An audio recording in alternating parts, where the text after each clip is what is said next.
2014도 16,236 판결은 정신질환자의 치료와 보호라는 명분 아래 이루어진 행위라 하더라도 법이 정한 한계를 벗어나면 형사처벌의 대상이 된다는 점을 분명히 한 판례다.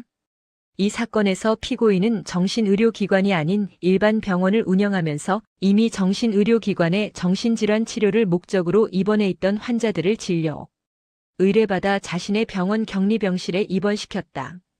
피고인은 이들이 정신질환이 아니라 급성기, 신체 질환의 치료를 위해 입원한 것이라고 주장하였다. 그러나 해당 병원에는 정신건강의학과 전문의가 없었고 환자들은 철문과 잠금 장치가 설치된 격리병실에 머물며 자유로운 출입이나 퇴원이 제한된 상태에 놓였다. 대법원은 먼저 구정신보건법의 목적을 분명히 하였다. 구정신보건법은 정신질환자의 예방과 치료, 사회복귀를 보장함으로써 국민의 정신건강을 증진하고 정신질환이 있다는 이유만으로 인간의 존엄과 가치가 훼손되지 않도록 하는 데에 그 핵심 목적이 있다.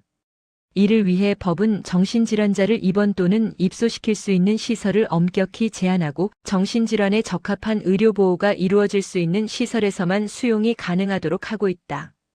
대법원은 구정신보건법 제43조 제1항과 제55조 제6호에서 금지하는 정신질환자의 수용이란 정신질환자를 적법한 의료보호시설이 아닌 곳에 입원 또는 입소하게 하여 일정 기간 그 시설의 운영자나 종사자의 관리 통제 아래 두는 상태를 의미한다고 보았다.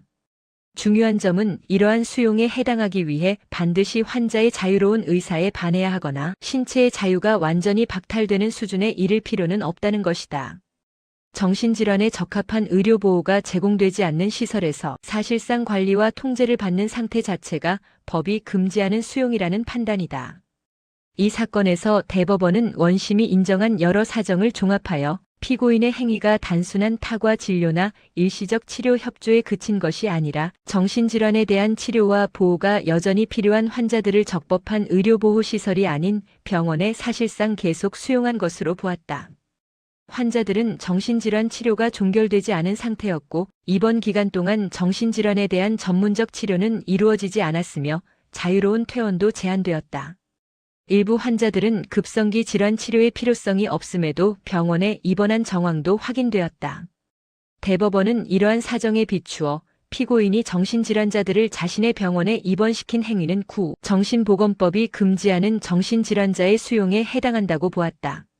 설령 급성기 신체 질환 치료를 명분으로 삼았다고 하더라도 그 입원이 정신질환과 무관하게 필요한 최소한의 범위에 그친 것이 아니라면 위법성이 조각될 수 없다는 것이다. 결국 원심의 유죄 판단에는 법리 오해나 사실 오인이 없다고 보아 상고를 기각하였다. 이 판결의 의미는 분명하다. 정신질환자의 치료와 보호는 선의나 편의에 맡길 수 있는 영역이 아니라 법이 정한 시설과 절차 안에서만 정당화될 수 있다. 환자의 동의가 있었다거나 치료를 위한 목적이었다는 사정만으로는 정신질환자에 대한 위법한 격리와 관리를 정당화할 수 없다. 대법원은 이 판결을 통해 정신질환자의 인권과 존엄을 보호하는 정신보건법의 기본 이념을 재확인하였다. 치료라는 이름으로 이루어지는 관리와 통제라 하더라도 그것이 법의 테두리를 벗어난다면 형사책임이 뒤따를 수 있음을 분명히 한 것이다.